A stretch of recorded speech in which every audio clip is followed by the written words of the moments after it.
Why do we need foreign exchange? What are the factors affecting demand for foreign exchange?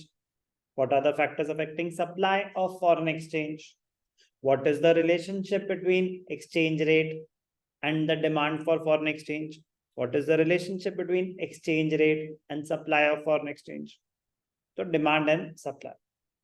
एक एक करके demand, why do we need foreign exchange, हमें चाहिए ही क्यों, हमारी कंट्री में तो चलेगी नहीं, मैंने बताया ना कि कंट्री में फॉर इंडिया के अंदर फॉरेन करेंसी तो चलेगी नहीं, इंडियन रुपीस चलेंगे, तो हमें फॉरेन करेंसी चाहिए ही क्यों, why do we need foreign exchange, the demand और the outflow of foreign exchange comes from those people who need it to make international payments, payment in foreign currency. It is demanded by the domestic residents for the following reasons. Why do we need it? Why do we need it? We need it because of the following reasons. Number one, import of goods and services. हमें बाहर की country से सामान import करना है, तो हमें वहां पेमेंट करनी पड़ेगी. We need foreign exchange. Foreign exchange is demanded to make the payment for the import of goods and services.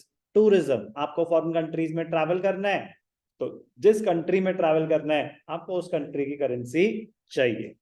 Unilateral transverse, national income में पढ़ा था, एक होते हैं फैक्टर पेमेंट्स, एक होती हैं ट्रांसफर पेमेंट्स. यूनिलैटरल ट्रांसफर्स, मुझे, मेरा बच्चा पढ़ रहा है बाहर, तो मुझे यहां से पैसा भेजना है, मेरे पेरेंट्स हैं बाहर, तो मुझे यहां से पैसा भेजना है, तो यहां से पैसा अगर भेज रहे हो, unilateral transfers sent abroad, India से बाहर भेज रहे हो, you need foreign currency.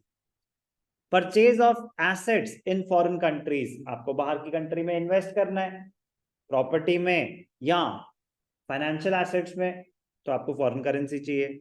Speculation, speculation का मतलब होता है आप फॉरेन करेंसी खरीद रहे हो इन दी एंटिसिपेशन कि एक्सचेंज रेट बढ़ जाएगा, बेचोगे.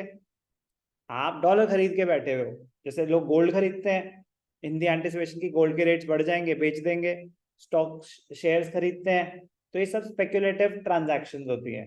तो ऐसे आप फॉरेन करेंसी खरीद रहे हो इस उम्मीद में कि फॉरेन करेंसी का रेट बढ़ जाएगा, बेच देंगे. स्पेकुलेटिव ट्रांजैक्शन उसके लिए चाहिए होता है. रीपेमेंट ऑफ इंटरनेशनल लोन्स, तो अगर इंटरनेशनल कंट्रीज से लोन्स बोरो किए हुए हैं, इंडियन गवर्नमेंट बोरो करती है, कुछ कंपनीज बोरो करते हैं, तो रीपेमेंट करनी है तो फॉरेन करेंसी चाहिए. तो why do we need foreign exchange? कोई doubt? Reason for rise in demand for foreign exchange, तो rise in demand, there is an inverse relationship. कह रहे डिमांड बढ़ेगी कब, डिमांड कब बढ़ेगी, किसी भी चीज की डिमांड कब बढ़ती है, जब उसके प्राइसेस गिरते हैं, जब उसके प्राइसेस गिरते हैं. Rise in demand, there is an inverse relationship, there is an inverse relationship. Demand कब कैसा होता है, जैसा डिमांड कब नॉर्मल होता है, कि there is an inverse relationship.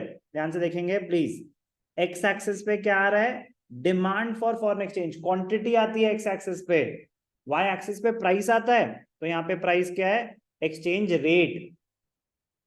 तो रेट R1 से R2 हो गया, तो एक्सचेंज रेट बढ़ रहा है या कम हो रहा है, बढ़ रहा है. तो किसी चीज के प्राइसेस बढ़ेंगे तो उसकी डिमांड बढ़ेगी या गिरेगी,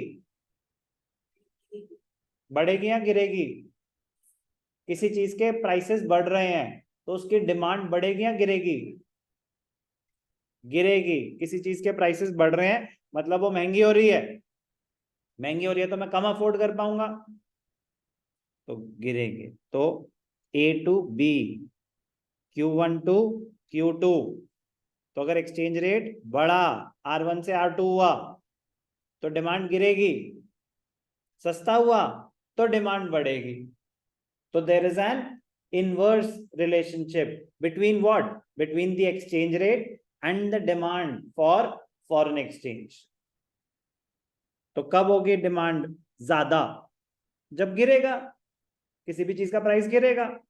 तो when the price of foreign currency falls, तो जब अप्रिसिएशन होगी, appreciation makes the imports cheaper, exports costlier, imports cheaper होंगे तो आप ज्यादा सामान खरीदेंगे बाहर से. यस और नो, समझ आ रहा है क्या बोल रहा हूं? When the price of foreign currency falls, imports from the foreign currency they become cheaper, so the imports increase. सारी बातें समझा चुका हूं मैं आपको ऑलरेडी। तो एक रीजन हो गया। दूसरा, when foreign currency becomes cheaper in terms of domestic currency, it promotes tourism to that country. Exchange rate गिर गया तो अब आप वहां पे सस्ते में ट्रैवल कर पाएंगे। वो चीज तो $100 की, अभी भी $100 की टिकट है, बट पहले डॉलर था 70 रुपए का, अब हो गया 60 रुपए का। तो जो डॉलर टिकट आपको 7,000 की आ रही थी, अब 6,000 में आ जाएगी। होटल का रूम तो पहले भी $100 था, अभी भी $100 है। लेकिन डॉलर अगर 80 से 70 हो गया, तो जो आपको 8,000 का पड़ रहा था, अब 7,000 का पड़ेगा। बात समझ आई कि कैसे टूरिज्म सस्ता हो जाएगा। When the price of foreign currency falls, it demand rises.